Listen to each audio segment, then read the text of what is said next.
Continuamos en Justicia.tv. El día de hoy nos encontramos con el magistrado Ernesto Camacho Ochoa. Él es presidente de la Sala Regional Monterrey del Tribunal Electoral del Poder Judicial de la Federación. Muchísimas gracias, magistrado, por tu tiempo. Muchísimas gracias por la invitación.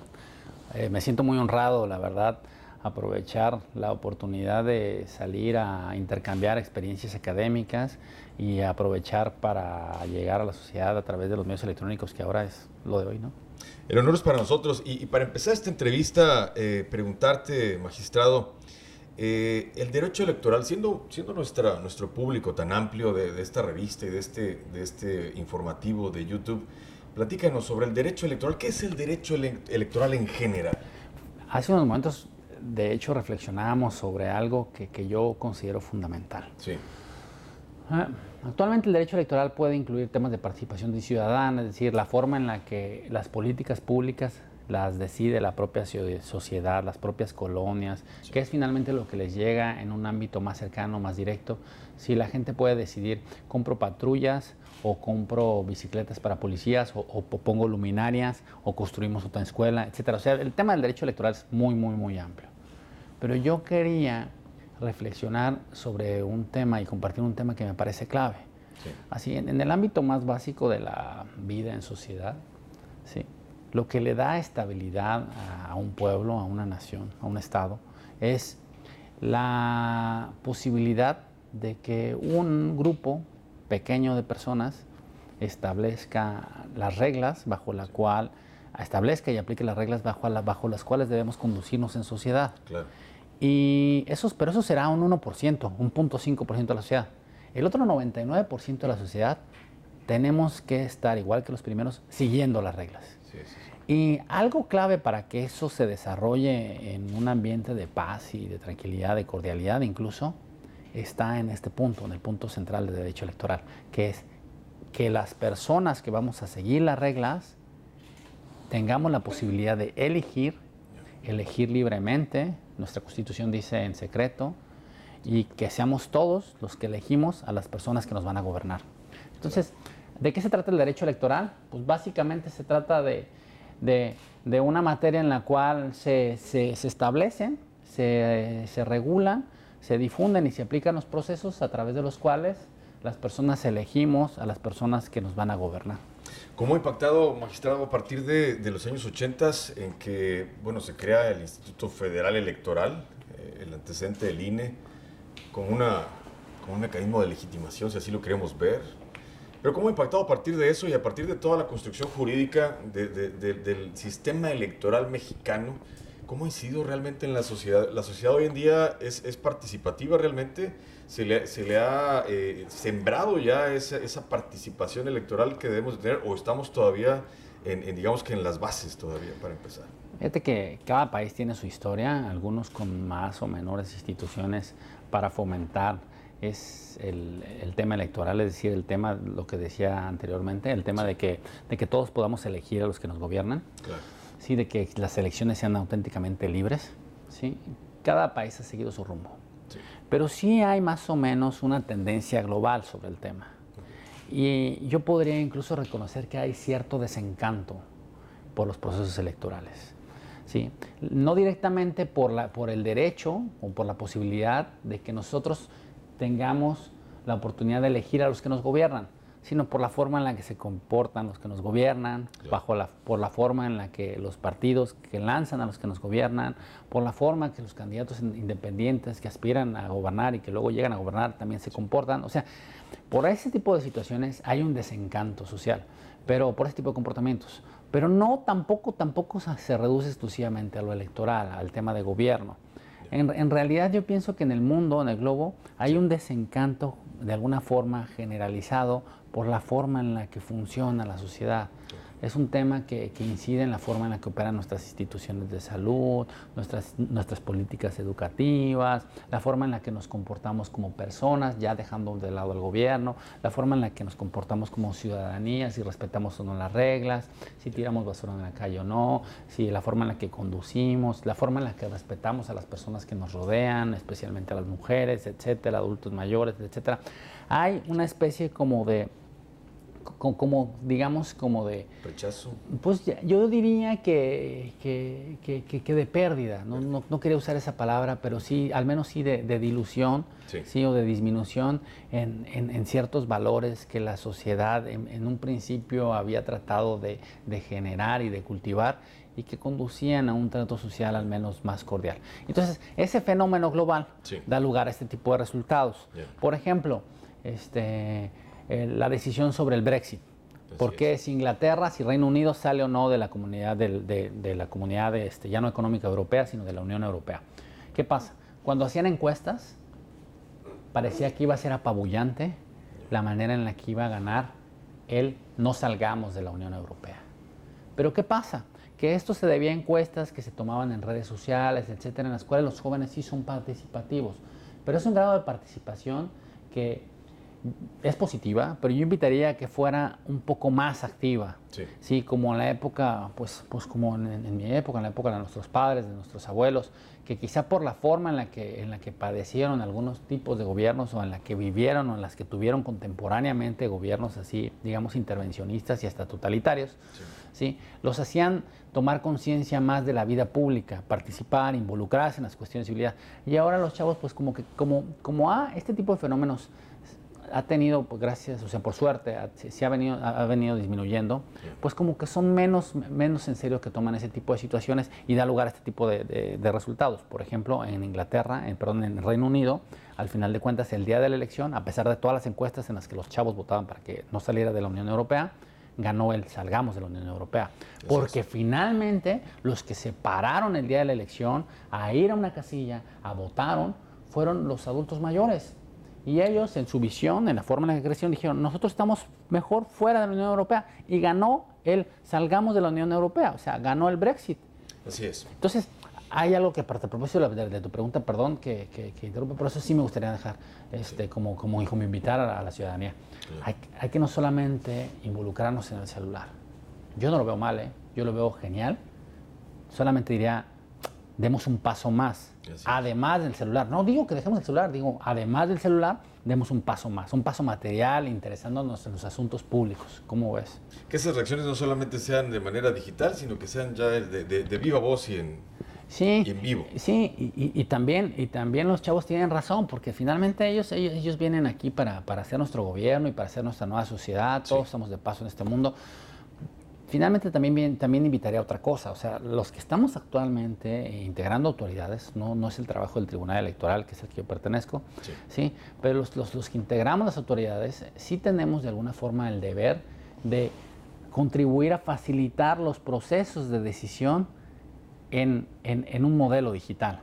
O sea, si ellos están acostumbrados también al celular, no solamente estamos en condiciones de decirles, no estemos solamente diciéndoles, oigan, además del celular, vayan a votar, salgan a participar, salgan a las asambleas, vayan a la asamblea vecinal, vayan a la asamblea del condominio, involúcrense con sus compañeros, con sus amigos. O sea, las pequeñas acciones al final, si todas las hacemos como hormiguitas, generan así efectos globales, efectos mariposa. No, también además de eso, pues sí, los que forman parte del gobierno y están en condiciones de tomar ese tipo de decisiones, pues creo que estamos llamados o están llamados a evolucionar y permitirles ese tipo de interacción a través del celular. Si esa es la vía que usan, no tratemos de que el derecho nuevamente sea lo que revoluciona tanto, sino más bien que reconozca un poco la realidad y la haga producir a partir de ella, ¿no? Magistrado, en este análisis sociológico de lo que comentabas como parte de tu respuesta anterior, esas reacciones a lo que la gente quizá está desencantada, ¿verdad? De lo que me platicabas, de tal vez del sistema político, incluso del sistema económico. ¿Tiene que ver esto con el establishment, con lo que imponen las élites a nivel mundial? No estoy seguro, la verdad.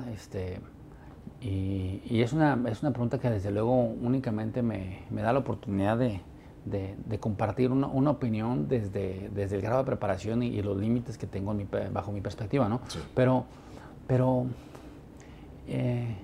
creo que no es tan así, porque si eso fuera así solamente, o sea, el mundo nunca hubiera evolucionado en el sentido de nunca se hubiesen dado los cambios sociales.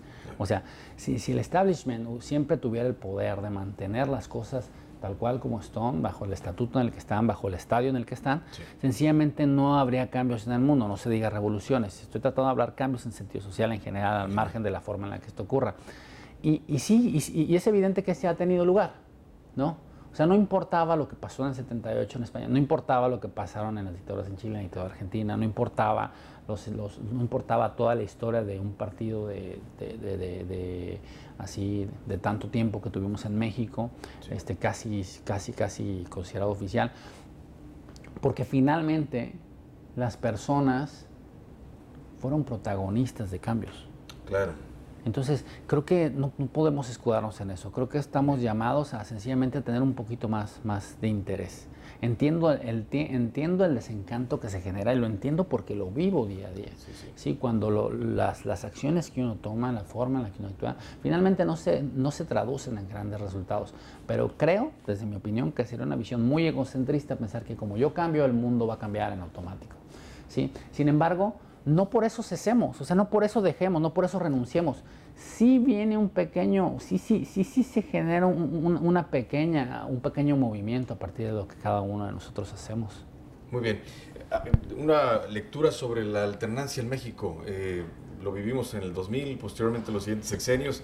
¿Qué lectura te deja esta alternancia en el aspecto electoral y político de la madurez del mexicano en esos conceptos? Sí, yo pienso que la alternancia no es un valor en sí mismo. Okay. Es decir, si alguien viene haciendo las cosas bien, sí. ¿por qué cambiar? Los ingleses tienen un dicho que reza más o menos, if it's not broken, don't fix it, ¿no? Algo así. Y es como, pues, si algo, o sea, no está descompuesto, no lo arregles. O sea, si las cosas funcionan, ¿por qué necesariamente hablar de un cambio? ¿No? Si un gobierno viene haciéndolo bien, ¿por qué pensamos que alternar o que cambiar es un valor? No es así. La alternancia no es un valor en sí mismo. Sin embargo, en cada caso concreto, sí es muestra de algo muy importante, sí. Muy loable y que es muy valioso desde una perspectiva democrática, que es muestra de que el sistema funciona. Okay. O sea, la alternancia en México ha sido muestra no de que las cosas sean idóneas o no, sino de que el sistema funciona. Funciona, y esto es una muestra, este es un ejemplo más del por qué le invito a la sociedad en general, especialmente siempre me dirijo a los chavos, a tratar de hacer cualquier cosa, lo que nos toca, sencillamente interesarse en la vida pública. Claro. Porque cuando eso pasa, se genera alternancia en el gobierno, por ejemplo. Claro. ¿Sí? Si en un momento dado ese partido que gobernó durante tantos años ya no tuvo la aceptación suficiente, el grado de legitimación suficiente, la alternancia mostró que el sistema político, electoral, que el sistema democrático mexicano funcionaba. Entonces, no estemos tan desencantados como parece. Claro. ¿Sí? Porque cuando tenemos necesidad de cambio, aquí hay instituciones que lo han garantizado, y así sucesivamente. Después, pues, vino en su momento el presidente en turno que ganó en 2000, pero después la gente volvió a cambiar, o sea, bueno, claro. Le dio otra oportunidad al mismo partido, pero la gente volvió a cambiar, y luego ahora nuevamente vuelve a cambiar. Sí. O sea, es un sistema que tiene las vías y los procesos, por más criticados que sea, para que las personas que cuentan con el respaldo ciudadano lleguen al poder, o sea... Yeah. Tocando un poquito el tema de la conferencia, el uso y el abuso del discurso de los derechos humanos, ¿cómo impacta, cómo afecta, magistrado, el uso y abuso de estrategias o medidas de decisión como una consulta popular en el retroceso del sistema electoral mexicano o de las leyes que pues ya se han establecido, ¿verdad? Y que le han dado fortaleza precisamente a este sistema? Eso es un punto muy interesante el que tocas, y tiene que... Y lo veo bajo más o menos desde una perspectiva estructural, igual que mi respuesta anterior. O sea, la alternancia o las consultas populares en sí mismas no son algo ni positivo ni negativo. O sea, sencillamente eso depende de las circunstancias concretas. Claro. ¿Sí? Decimos, si las cosas funcionan bien, ¿por qué alternar? O sea, si hay temas así que difícilmente van a ser procesados por la sociedad, por el tipo de intereses que se involucran, por ejemplo, los de recaudación, ¿sí? ¿Por qué someterlos a consulta? O sea, suena un poco como complicado. Claro. Si ya hubo una elección a la que se convocó, ¿por qué someter a una consulta? Sí. Así va, o sea, si ya tenemos un mecanismo, olvidemos la formalidad, si ya tenemos un mecanismo en el cual se tomaron ciertas medidas de seguridad, que es la gente que recibió la votación fue gente convocada por un instituto que tiene décadas de experiencia, que fue gente electa aleatoriamente. O sea, mi mamá pudo haber sido funcionario de casilla, mi primo lo fue, tu mamá, tu esposa, tu novia, tu hija, mi hija, etcétera, no sé. Cualquier persona pudo ser. Y la eligieron al azar. Después se convocó a un proceso en el cual se dieron recursos a todos los que querían participar en una elección a partir de unas condiciones de equidad. Correcto. Se distribuyó la propaganda en condiciones equitativas. Se le permitió el acceso a los medios electrónicos en condiciones equitativas. Se llamó a las personas a tomar una decisión por un determinado periodo. Entonces, pues, en ese sentido yo diría que ese fue un proceso que garantizó la elección, la oportunidad de definir nuevamente, volvemos a la pregunta original, ¿sí? ¿Quiénes, que definamos quiénes nos van a gobernar de forma, pues yo diría, libre, sana, equitativa, ¿sí? En ese contexto, pensar que después va a ser a través de una consulta, yo no la veo mal. De hecho, yo la veo bien, ¿sí? Pero si ya tenemos un proceso que cumple este estándar, esta medida de seguridad, y esta otra, y esta otra, y esta otra, y esta otra. Oye, pero está regular porque podría llegar hasta el techo. Sí, pero yo estoy hablando de que este proceso llegó hasta aquí. Sí. En ese contexto, una consulta que solo tiene esta medida de seguridad hasta aquí, Claro. pues yo no la veo ni mal ni bien. O sea, sencillamente lo que sí veo objetivamente es que este tenía 50 medidas de seguridad y este una. Entonces, evidentemente, yo no le daría preferencia ni veo conveniente una consulta cuando ya pasamos por un proceso en el que hubo 50 medidas de seguridad, ¿no? ¿No hablamos de un tema de legitimidad? ¿Cuál va a tener más legitimidad al final? Es un tema así, ¿no? Y de racionalidad, y de confiabilidad, y de seguridad, y de, en fin, o sea, oye, pero el otro no fue, pues sí, podría ser mejor, sí, podría ser mejor. Oye, ¿y la consulta es mejor que nada? Pues sí, pero cuando tienes oportunidad de comparar, si quieres 50 botellas de agua o si quieres una botella de agua para pasar el verano, pues decide. 50 puede ser muy poco, pero ¿por qué prefieres 50 a una? Pues bueno, eso ya, ¿no?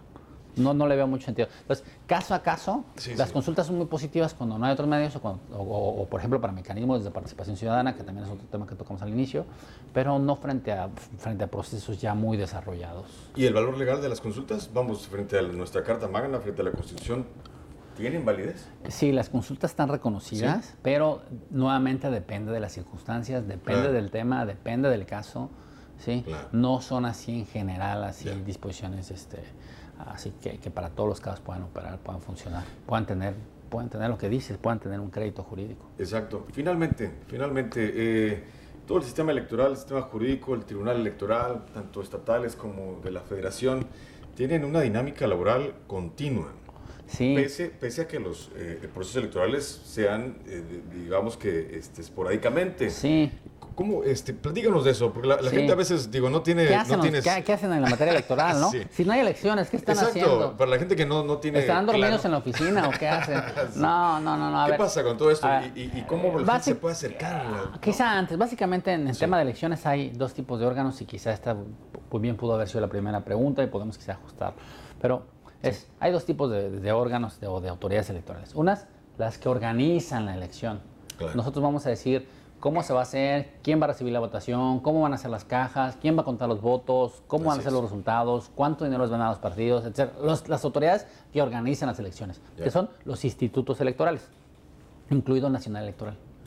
Y luego hay otros que son los tribunales electorales. Oye, pero si ellos son los que organizan, ¿qué hacen los tribunales? ¿Dormidos en la oficina? No, lo que hacen los tribunales electorales es, cuando alguien sigue cualquier proceso, siempre hay diferencias. Y en un sistema democrático, si tú y yo tenemos una diferencia, ¿sí? En un sistema autoritario pues tú dices, pues yo soy el que manda porque soy el que tiene más fuerza o que el que traigo el micrófono en la mano, ¿no? No, en un sistema democrático, aunque tú tengas el micrófono en la mano, tienes que darme tu punto de vista y yo el mío, y en caso de que no estemos de acuerdo, un tercero lo tiene que resolver. Entonces, cuando se organizan los procesos electorales, los que resuelven las diferencias que hay, que como mexicanos por todo el tiempo, porque estamos en un proceso de construcción, los tribunales electorales lo resuelven. Ahora, ya que pasan las elecciones, ¿qué hacen los tribunales o qué hacen los institutos? Pues muchísimas cosas. Los institutos tienen una labor de capacitación ciudadana, tienen que estar invitando. Es muy difícil organizar una elección. Y eso que no estoy directamente en ese ámbito, pero sí tengo experiencia. Es muy difícil conseguir que la gente sea funcionaria de casilla, es muy difícil conseguir que la gente crea en la autoridad, es muy difícil, etcétera. Para todo eso lo que tiene que hacer durante los otros años en el instituto es capacitación cívica, capacitación cívica, capacitación cívica, capacitación cívica y así hasta el infinito. O sea, estar incidiendo en la sociedad día a día, sin descanso, como un ejército que trabaja diariamente para convencerlos de que se involucren en los temas de ciudadanía, que si aún así ya vimos que hay un cierto desencanto, imaginemos qué pasaría. Nuevamente otra vez va el comentario. Sí. Pues no sé qué tan bien o que estén las autoridades electorales, yo diría que bien, pero si alguien piensa que no, lo respeto. Lo que sí es que sin autoridades, sin institutos locales estaríamos peor. Claro. Porque si hay un desencanto, imagínense si no hay, ¿quién va a hacer eso? Y luego en el caso de los tribunales, pues sí se pueden ser criticados, pero ¿qué hacen? Pues finalmente ya no solo ven temas de la organización de las elecciones, ven temas de financiamiento a los partidos, se les da todos los años. Claro. Entonces, vamos a enumerar. ¿Qué ven?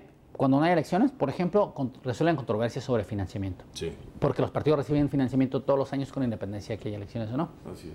¿Qué más ven? Resuelven controversias partidistas.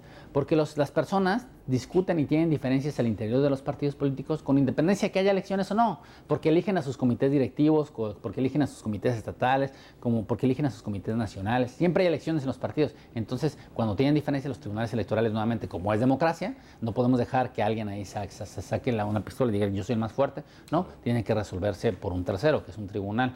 Lo que hacen también es, vemos temas de participación ciudadana cada vez más. Esta es una vertiente que se va a desarrollar muchísimo en México. ¿Qué pasa? Pues que cada vez más leyes en el país contemplan mecanismos a través de los cuales las personas pueden elegir pues en qué se aplican los recursos públicos, cuáles son las decisiones importantes para una determinada demarcación geográfica, cuáles son las políticas públicas que se pueden implementar y cuáles no, etcétera, bla, bla. En todos esos escenarios, pues cuando hay diferencias, los tribunales electorales tienen que resolverlas. ¿Qué más? La elección de autoridades auxiliares, en fin, son un sinnúmero de trabajo que se tiene que seguir haciendo, haya o no elecciones por parte de los tribunales electorales y los institutos. Muy interesante tu charla, magistrado. Te agradezco mucho. Al contrario, te agradecemos tu tiempo. No, a ustedes por darnos la oportunidad de compartir con los chavos. Muchas gracias. Estuvimos con el magistrado presidente de la Sala Regional Monterrey del Tribunal Electoral del Poder Judicial de la Federación. Continuamos. Gracias.